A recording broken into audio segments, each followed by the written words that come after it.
Hi, everyone. Thank you so much for joining our Thriving Beyond Crisis webinar series. Today's topic is building innovation into your planning. Your hosts today will be Deb Thompson and Jackie Catrabone from Strategy Solutions. We're so happy to have you here with us this morning. So I know there was a note in the chat, but just a reminder, all of you will be muted throughout the duration of this. We are recording it, and we'll make sure that the recording and slide are available to all of you. There is a question and answer feature up at the top of your Zoom. If you do have a question during today's presentation, please use the question and answer or the chat feature to communicate with us. Our hope is to have time towards the end of the presentation to get to those questions, but if we're unable to do that, Deb and myself, Jackie, will stick around and answer any questions you might have, even if we sort of run up against time. So we're here to help and answer any questions that you may have. So as I mentioned today, Deb and myself, Jackie, will be your presenters. We also have a panel of experts who have been doing these series. So Margie is another one of our consultants. So since I'm talking, I'll just quickly introduce myself and then let Deb introduce herself. So hi, everyone. As I mentioned, I'm Jackie Catrabone. I am the Director of Nonprofit and Community Services at Strategy Solutions. I've essentially grown up professionally here at Strategy Solutions doing strategic planning, helping organizations with program development and program evaluation, doing a lot of cultural and organizational development work. I've done direct practice work, so I've been on the other side of things, helping to work one-on-one with children and their families, but then also work with clinicians in supervising and managing caseloads, as well as helping to develop, grow, and expand program operations for individual organizations. So I'm excited to be here with all of you this morning. So Deb, would you like to introduce yourself? Yes, I'm Deb Thompson, President and CEO of Strategy Solutions, and I am excited to have the opportunity to talk today about one of my favorite topics, which is innovation in program planning. As if you don't know me well, I've had many, many years of experience in organizational development, business planning, as well as program evaluation, and I'm just really excited to have the opportunity today to talk about this important subject, especially as we think about how to respond to the current crisis that's in our environment today. Today, we're going to talk about three things. We're going to talk about why actually facilitating innovation in organizations is so challenging. We think innovation should be easy. You know, we come up with new ideas. We should figure out how to implement them quickly and do what we need to do to make them happen, but that isn't always the case in our organizations. So we're going to talk about how to organize and support innovation teams, as well as how to fast track new program and product development while managing your current operations. So the information that we're sharing today comes from two Dartmouth professors whose names are listed as authors of this book. They combined with some other information from a textbook that I used to use when I was teaching program development years ago. I used to actually teach program development as part of the Masters of Public Administration program at Gannon University. And used a textbook called Product Development for the Service Sector. And the information is based on the kind of the principles of these sets of authors that we have used for years at Strategy Solutions to help support our clients. But if you haven't read this book, How Stella Saved the Farm, I very much recommend it as something to read. It'll take you an hour and a half to read. It's an allegory about a sheep named Stella, that's her picture there. And it walks through the difficulties that Stella and her sheep friends have on the farm and her crazy idea to sell a different kind of wool. And you find yourself, as you read the book, like putting the names of the people that you know on the characters, because it very much describes the dynamics that happen within organizations as we think about innovation. So I really recommend it because it helps you wrap your head around some of the concepts that I'm talking about today. And the authors of this book actually wrote it because their clients were having trouble really understanding and wrapping their heads around the characteristics of organizing the enterprise or your company in order to facilitate innovation. But if you read the book, it'll make a lot of what I'm about to say make a whole lot more sense. So the biggest premise is that we have to reassess how we organize and plan for innovation. And the reason for that is that you can't ask the group that's in charge of today to also be in charge of tomorrow, because the urgent always squeezes out the important. And that ends up being so true, because what happens is we're so busy doing our day jobs because our organizations are designed to do the work we do today. They're not designed to facilitate the work we want to do tomorrow. So if you expect people who are already busy to do, the next thing for the strategic plan or the next innovation initiative, it makes it difficult because we have to do our day jobs.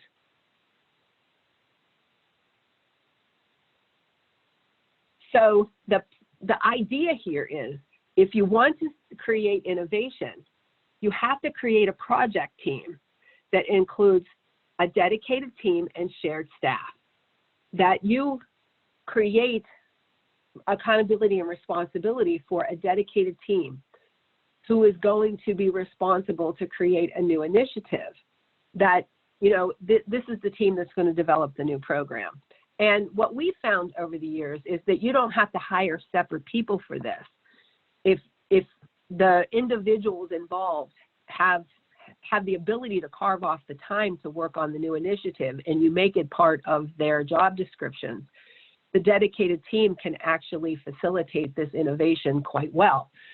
But the trick is that they have to create a partnership with individuals that are shared staff from other departments who will actually support them to get the work done that they need to do, such as human resources, finance, marketing, market research, etc. So how does this work? You have to figure out how to decide responsibilities for executing the initiative and have them be split between the dedicated team and the shared staff. And you have to do that by assembling the group of people, figuring out who has each role, and educate them and manage that partnership and the expectations. You have to create clear expectations for each partner and be able to mediate the inevitable conflicts that will arise between the two. And part of the reason why strategic plans often sit on the shelf is because people are busy doing their day jobs and they're not tasked, they're tasked to do the things that they do every day. And if somebody works in the finance department and they do certain activities, they aren't necessarily tasked to write the business plan for this department over here that's trying to start a new program. So you have to actually manage the conflicting priorities between the day job and the new initiative. And that's one of the critical success factors. And you have to have one project plan so that the partnership executes the initiative, not just the dedicated team. What do I mean by that? I've seen lots of strategic plan initiatives where, let's call him Bob Smith, who's the director of this department. He's responsible to build this new program, and it's his responsibility on the strategic plan. Well, he can't get the support of all the people in these other departments if they're not also tasked to be part of that project plan and have a role in completing it and are held accountable to do so. So you have to get accountability to the entire partnership so that when there's conflicting priorities, that you can actually get the shared staff to actually dedicate time to support the innovation initiative. So the challenges that arise, okay, these are the things that often happen. The first challenge is we have competition with the performance engine leaders for scarce resources. What does that mean? The authors use this, they use the term performance engine. That's the structure that operates the organization and the products and services that we offer today. So we're built to do those things. So the head of those programs, you know, or let's say the CFO expects the finance department to do the things that the finance department is accountable for. They may not, you know, there's not enough resources they feel to dedicate to this new program development. That happens sometimes. So the people involved have conflicting priorities. So you have to manage that competition. You also have the divided attentions of the shared staff. If, you know, if I'm a person that works in the finance department and I have to, you know, I'm now serving 2 or 3 or 4 different masters, how do I balance all of those things? And then there's also a challenge of disharmony in the partnership. You've got new people working together that may not have worked together before, and they have to figure out how to create their own operating rhythm and be able to work together as a team. So there's often some disharmony and conflict that arises in the beginning stages of the team building process that is important to work through, not ignore. So there's also sometimes what I'll call performance engine limitations. So what does that mean? It could be depth, it could be power balance, it could be this operating rhythm that I talked about. It could be a number of things. So I've seen, and I hate to pick on finance departments, but I have lots of experience working with finance departments. And sometimes you have organizations that have accountants, but not folks that know how to do financial forecasting. So the depth of skill sets in a department may not be there to be able to help the business planning or program development process. You also might have, you know, difficulty with, you know, competing priorities and different people having different priorities, and it's not sometimes not possible to actually get people doing things that they're not familiar with doing. So it takes them a while to get to know, to get to learn new things. So if the work relationships with inside the performance engine, so inside the organization, if they're inconsistent, what's needed for the innovation initiative, then you want to get the dedicated team to do that and not expect people who, like, okay, this should be the finance department responsibility, but if there's nobody in the finance department that knows how to do cash flow forecasting, maybe the dedicated team ought to figure out how to do it for themselves. That's what that's trying to say. So some observations about that. And some critical success factors, actually. You have to think differently about innovation if you're an innovation leader. And you have to build that partnership in a dedicated way that's custom built for the initiative. And so that the shared staff can actually remain part of, they can keep their day jobs. And the only way that works is if people are very flexible and figure out how to work together. Because it's really hard for the existing organizational structure to simultaneously sustain excellence in the ongoing operations and execute an innovation that's outside of its specialization, okay?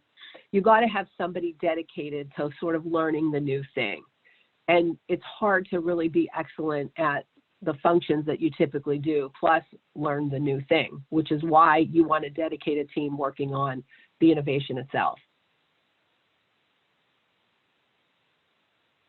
So how do you assemble the dedicated team? You identify the skills that you need. You hire or designate the best people that you can find. Find the people in your organization who are the most creative, and the most able to facilitate team building and work through conflict. And then match the organization's model to the dedicated team's job.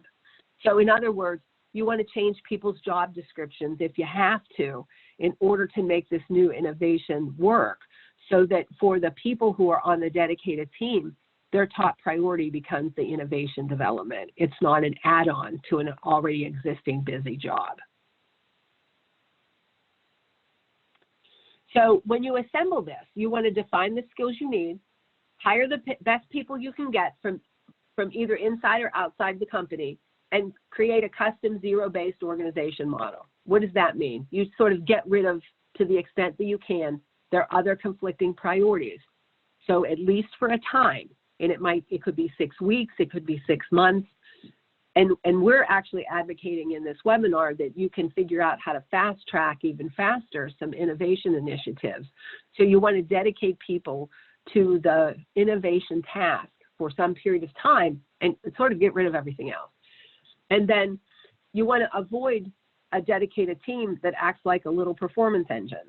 So you want to give them the latitude to be completely new and completely different and not expect them to follow all the policies and procedures of the rest of the organization. And sometimes outside hires play a critical role, but we've seen this work in organizations many, many times over with existing staff that just change their mindset and create the process to facilitate change. Okay, so it does work, even though the authors of the book say it's in some cases easier and better to bring a catalyst from the outside and have them bring new skills and have them break down and rebuild existing working relationships. But we found over time that's actually not necessary. You just have to have the right skill set in the process inside the organization. So you want to create new and unfamiliar titles and write new job descriptions for everybody on the dedicated team.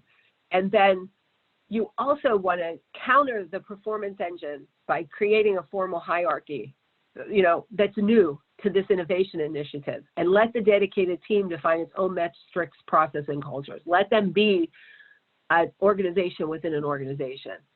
And the support functions such as IT, HR, finance must be willing to make exceptions to standard policies to help them. That's a big critical success factor, that you've got to have the willingness to support that innovation initiative from people on the shared staff.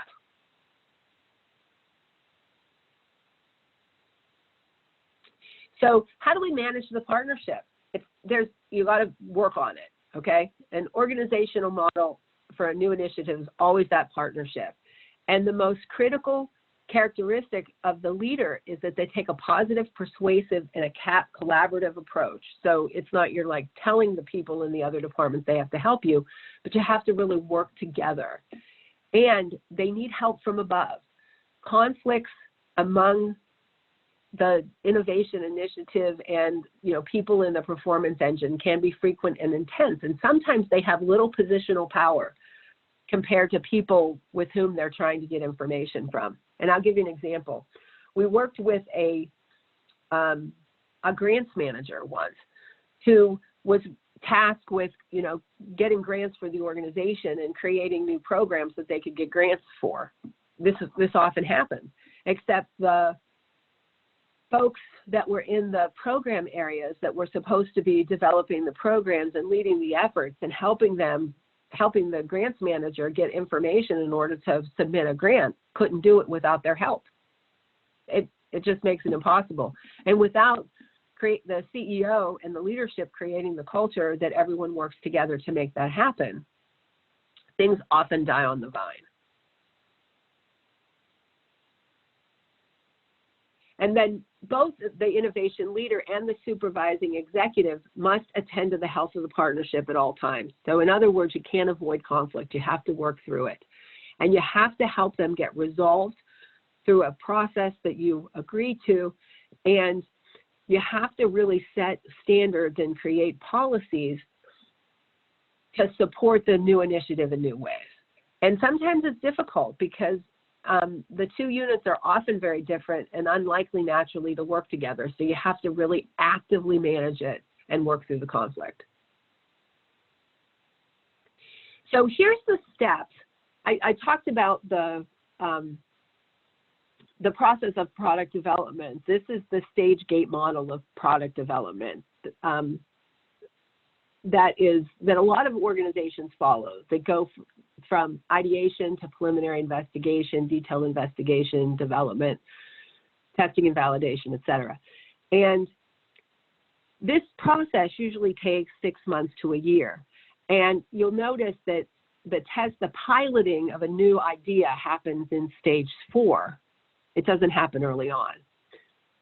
What we're recommending in today's environment to really help fast track the innovation is to switch this around and to start with ideation and preliminary investigation very quickly, and then pilot the implementation and evaluation with basically the minimally viable product, and then do the rest of the planning process later. And I'm going to turn it over to Jackie now to talk about the specific steps in the development process that you can do to help fast track your initiatives to action. Thanks, Deb. So as you think about getting started on this new innovative idea for your organization, you really want to think about what are those business opportunities that align nicely to the existing capabilities and the mission, of your organization.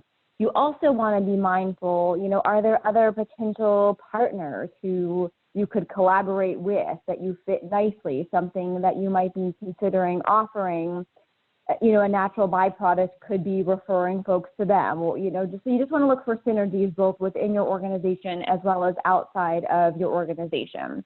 And oftentimes what happens is, we've got bright, creative people in an organization, in a leadership role. You're paying attention to needs of the community. So there might be a lot of stuff that comes up. So it's really important to be intentional about prioritizing what those opportunities are, so we're not testing 1,000 things at one time. We're really focused and strategic about sort of following the stage gate process for each thing, knowing that, if you've got 5 ideas, you may actually take 2 further down into fruition and actually introduce them into your organization. The other 3 might fall off as you go through the process. But you've got to prioritize so you don't have people working on 5 things all at once. So what you want to do early on is just get a sense for how well are these ideas likely to play out. So you want to think about and do some high-level feasibility and testing. So you want to look at cost to benefit ratios. So if you would do this, what would it cost to actually do it in the organization, and what revenue would it likely generate for you? So while oftentimes organizations do things that don't necessarily make money, just because they align with their mission, it's important to be mindful of that and look for those opportunities to see how the potential cost weighs in with your revenue. You also want to think about how viable is this? Is this something we can realistically do? Do we have the resources? Would it take a lot to do? Is it a great idea, but there's so many roadblocks, hurdles that it's just not a likely option at this point in time? So as you go through and you look to vet all of those, so stick with the 5, as you look to vet with those 5 ideas you've come up with, you really want to think about the things that are super costly, going to take a long time to actually implement. You may want to let sit and focus on the handful of things that you can do quickly, are going to have a huge impact for the clients and consumers you serve, and hopefully generate a little bit of revenue that you can put back into sustaining your mission. So one of the things that you want to be mindful of is doing some market research. And this doesn't have to be complicated. It doesn't have to be something that you elicit the help of an outside organization to do. Certainly that team that Deb was talking about can work on these activities. But you want to think about, if we were going to do this new innovative idea we have, who might we target? Who would it serve? Does it serve our existing clients and consumers? Is this something that maybe we're looking to grow? So we want to take it to a surrounding community, or maybe take it to a different audience. You want to be mindful of what are the changes and trends in the market. So what does the population look like? If we're going to implement a new program, say for seniors, do we know the demographic and what the demographic looks like in our community? Do we anticipate an influx of seniors? Do we have an aging community? So how does that match with the program you're looking at doing? You also want to think about, where could you market this, right? So is this something that you work collaboratively with another group? you have an agency that could help refer you? Is it a service that you message somehow via some unique or creative opportunity, social media? So you got to think about how would you even let people know that you have this new thing to offer to them. You want to think about who are your competitors. So again, relatively simple to do. Start searching for the new thing you're trying to do. Are there other people already offering it? Are they already offering it in your community, or are they offering it in places outside of your community? And then what are their strengths or weaknesses? Is there an area that you see they're not doing well in that maybe is a niche that you could potentially fill? Or are there strengths that they already have that you could build upon? Or do they have this thing down to the point that maybe it doesn't make sense for us to continue to do it because there's already someone successful in the community and there may just not be a need or an opportunity for us to pursue that any further? So if through all of that you get to the point that this still seems like this is a viable, doable thing for your organization to offer, you want to launch a pilot. So this is a minimal viable product. So this is something small that lets you kind of test it in the market before you go big, right? So you see everybody's been to the grocery store, right? So we've got people handing out the samples. So they want to know, are people interested in this? Do they like it? If I give them the coupon, then are they actually buying it and bringing the coupon back so I can log that people tried it and bought it? There are test markets for fast food, right? So we see products show up in our community for a limited time. Did enough of us in the community buy it that it's worth keeping on the menu or not, right? So similar concept. You want to find small opportunities to get this program out and let people try it. So as you roll that out to a small handful of folks, kind of like a test group, you want to think about, did you come up with barriers or challenges? So was there an unforeseen, problem getting reimbursement, say from, Medicare or one of the managed care organizations? Did we have problems getting people to it? So was transportation a barrier? So you want to identify what are those kind of hiccups that you encounter as you roll out this minimal viable product. So then you want to talk about, well, what the heck would it take to actually overcome them? Are they things that we can resolve? Knowing that those things may require some outside resources or outside assistance to actually overcome them. So from that, then you want to think through, how would we actually integrate this into our organization? Do we have the resources and capacity and infrastructure to do it? How would we, market it? How do we make sure that we've got solid management to move these things forward? So you want to be mindful of, now that this thing looks like it could be a good fit and a reality for you, you now need to map out what would it take to do it. So what would you need in terms of staff capacity, technology, base, unpack the specifics of how would you need to go about doing it, and then how much, how many would it take. You then want to roll into feasibility. So you want to think about, what would it take to actually get this up and running? So again, if you think about needing to hire, say, 10 staff people, what would it cost to hire them? What would their salary and benefits look like? Is there cost for training associated with them? Do you need space? Do you have additional office equipment you might have to build? So you want to think through what's kind of that upfront investment as an organization you would have to make. And then you want to project out the revenue that you would get from it. So is it a fee-for-service program that you're looking to get reimbursement from? What is the current reimbursement you might get? Is it a product that somebody might actually buy that would generate revenue for you? And if so, what would it cost? So if you're an organization that maybe offers memberships, so think about like a children's museum, a zoo, an art gallery, things like that. So if you offer memberships, what's the membership cost? How many people do we think might buy it? What would the revenue be for that? And you want to project that out to determine how soon it would take you to break even and what it's going to cost the organization to actually develop it.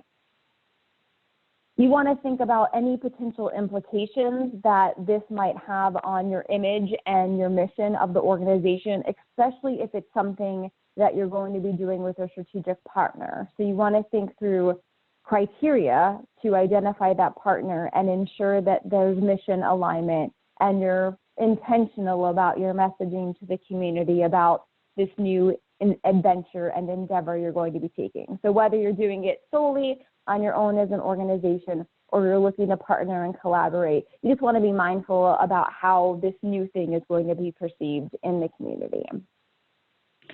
So then you want to make sure that you're developing an operations analysis and a business plan.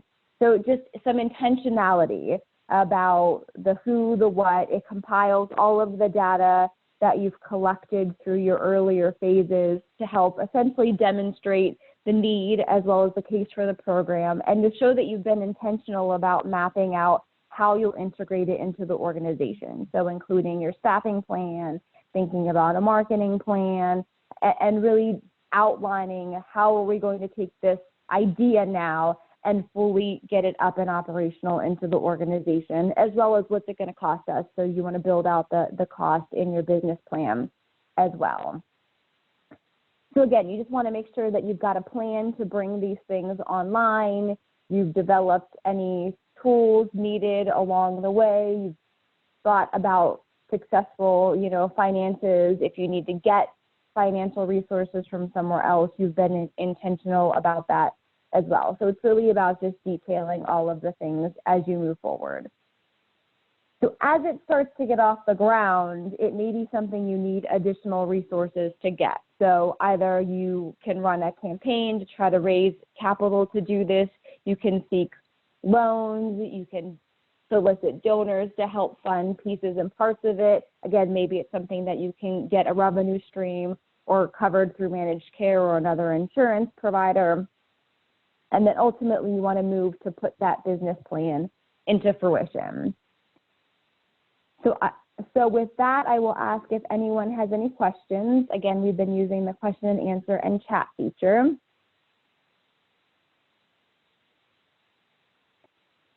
So I will toss one out. So Deb, you mentioned when you were explaining the team and the team dynamics that oftentimes this dedicated team may get to play under different rules and have a little bit more latitude than the traditional staff and the performance engine. So do you have any advice for organizations on how you communicate that throughout the agency so people don't kind of look at an us versus them and why does one have or get something that the rest of us don't?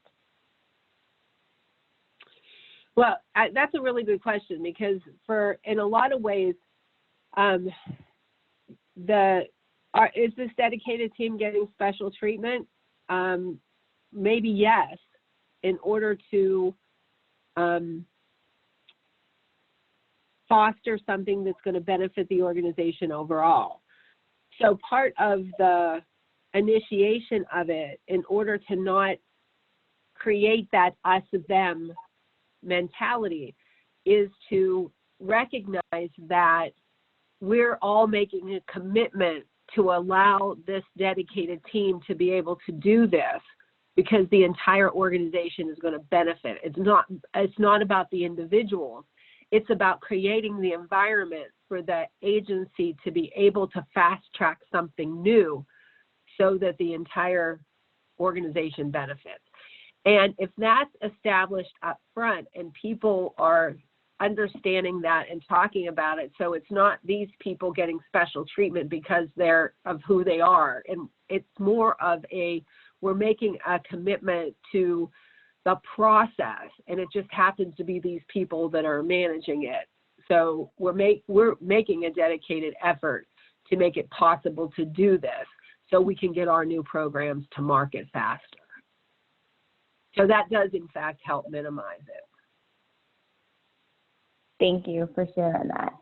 So Deb and I will stick around for a few minutes if there are any additional questions, but you do have our contact information. If there's some additional question or you'd like to have a dedicated conversation offline with us, please feel free to reach out. I also want to let everyone know that we do have free 30-minute consultative support services available to you. So if you want some dedicated time to think through how would you do this in your organization, or really any topic. So, if you want help developing a plan for what comes next, or thinking through financial forecasting given the current situation, help with a fundraising strategy, really, and anything that may be kind of keeping you up at night or just a place you're feeling a little stuck, please shoot me an email and I will get you with one of our team members based on your need. And we'll be happy to find 30 minutes that work for you and talk through and help as we can. And then also so this is the third in a series of 4 webinars. So please feel free to access those resources once the one on Monday is done, which is all about sort of building a team and aligning them to do things quickly. All of you will receive the recordings for all 4 of these series, and one of them was actually about cash flow forecasting. So when you think about developing something new and trying to wrap your head around how might we forecast what it would cost to develop something new, budget it, think through revenue generation, that webinar helps unpack that. It was designed to think through kind of budget implications in real time, but the information presented would help you also think through forecasting. So please, if there's anything we can do, please shoot us an email and we'll be happy to help you. And again, we'll make sure all of that information is shared with you. So we do appreciate your time. Again, Deb and I are happy to stick around for a few minutes if anybody has any questions. Again, please use the question and answer and chat feature. So Deb, anything else you'd like to close with? No, just thank you everyone and have a wonderful day. Great.